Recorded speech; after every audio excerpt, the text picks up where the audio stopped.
Hello అండి. దేవుడు మనిషిని ఎందుకు సృష్టించాడు? లాస్ట్ వీక్ ఒక వర్షన్ చెప్పాను, ఈరోజు ఇంకొక వర్షన్ చెప్తాను. మనిషిని ఎందుకు సృష్టించాడు అంటే ఒక టెస్ట్ కోసం అని సృష్టించాడు.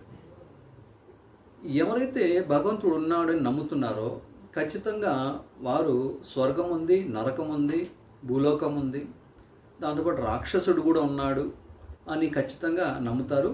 అదేవిధంగా ఆత్మ ఏదైతే ఉందో అది శాశ్వతంగా ఉంటుందని కూడా నమ్ముతారు. మరి ఈ ఆత్మలన్నీ కూడా భగవంతుడు స్వర్గంలోనే క్రియేట్ చేశాడు కాబట్టి ఇప్పుడు ఈ ఆత్మ మనిషి రూపంలో భూలోకంలో పంపించి వాళ్ళు మంచి పనులు చేస్తే స్వర్గానికి పంపించాలి, వాళ్ళు చెడు పని చేస్తే నరకానికి పంపించాలి. ఎందుకంటే నరకం కూడా తయారు చేశాడు కదా, దానికి కూడా మనుషులు కావాలి కదా. సో కాబట్టి ఈ విధంగా టెస్ట్ కోసం ఇక్కడ పంపించాడు. మరి మనిషికి ఎలా తెలుస్తుంది ఏది మంచి ఏది చెడు అంటే ఆ భగవంతుడు ఏం చేశాడంటే మన మనసులోనే ఒక జడ్జి చేసే కెపాసిటీ ఇచ్చేసాడు, ఏది మంచి ఏది చెడు అని చెప్పేసి మనం కూడా ఊహించగలుగుతాము. బట్ కొన్ని పాయింట్స్ ఏవైతే మనకు తెలిసి ఉండదో అందుకు గాను రిలీజియస్ బుక్స్ లైక్ భగవద్గీత కావచ్చు, ఆర్ ఖురాన్, బైబిల్ ఏవైతే ఉన్నాయో ఇవన్నీ కూడా మన కోసం అని చెప్పేసి పంపించారు.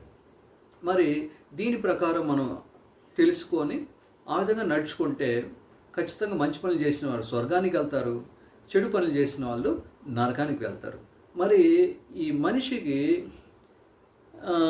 కేవలం ఇవి రెండు పెట్టేస్తే మనిషికి ఇంకా టెస్ట్ అంటూ ఏముండదు. అందుకు గాను రాక్షసుడిని కూడా భూలోకంలో పంపించాడు భగవంతుడు.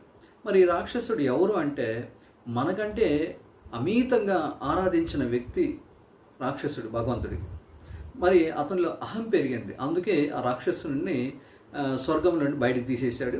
ఇప్పుడు మనిషిని ఇతను తప్పుదోవ పట్టిస్తాడు. రాక్షసుడు ఏం చేస్తాడంటే చెడు వైపు తీసుకెళ్తాడు, చెడు చేసేందుకు ఎక్కువ ప్రేరేపిస్తాడు. కాబట్టి చెడు మనిషికి చాలా దగ్గర అయిపోతుంటుంది. దీన్ని తప్పించుకున్నవాడు మంచి పనులు చేస్తాడు, స్వర్గానికి వెళ్తాడు. దీన్ని ఎవరైతే ఇంట్రెస్ట్ చూపిస్తారో చెడు పనులకి వాళ్ళు ఖచ్చితంగా నరకానికి వెళ్తారు. ఏదైతే మనిషిని స్వర్గానిక నరకానిక అని డిసైడ్ చేసేందుకే ఈ టెస్ట్ జరుగుతోంది. సో కాబట్టి మనిషి శాశ్వతంగా భూలోకంలో ఉండిపోడు, కొంతకాలమే ఉంటాడు. అది ఎంతకాలం అనేది ప్రతి ఒక్కరికి భగవంతుడు టైం పెట్టి పంపిస్తాడు. ఆ టైంనే మనం ఇక్కడ టెస్ట్ పీరియడ్ కింద తీసుకుంటాం. సో కాన్సెప్ట్ మీకు అర్థమైంది అనుకుంటాను. Have a nice day. Thank you very much.